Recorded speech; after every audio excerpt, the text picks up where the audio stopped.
Well, returning now to Canada's tainted beef crisis, we have reached the CBC's Aaron Collins in Calgary for the latest. So, Aaron, what are the latest numbers?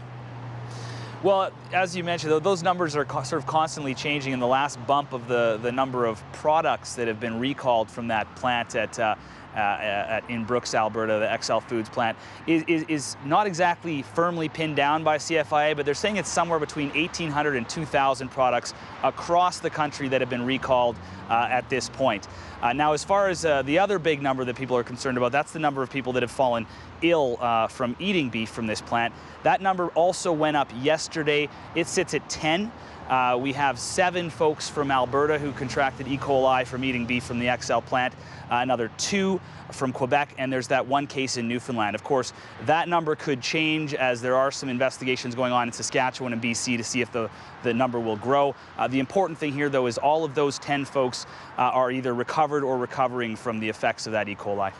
Aaron, you've been there. How are the people feeling in Brooks, the town at the center of all this?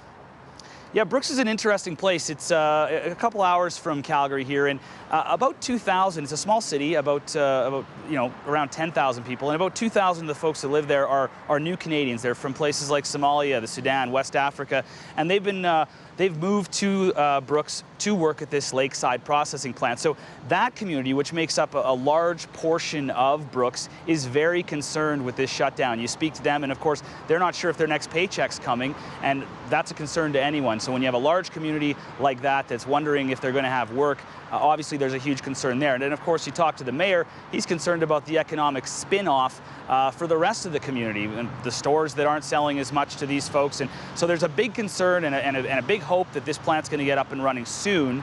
And if you do sort of talk to people in the community, there is a sense that that's likely to happen. I spoke to some of the workers. They're saying they're seeing some signs inside the plant that it could be close to getting up and running again. They're saying maybe early next week, maybe as early as Tuesday. So there is some optimism that everyone's going to be back on the job, and things could start to get back to normal in Brooks as early as early next week.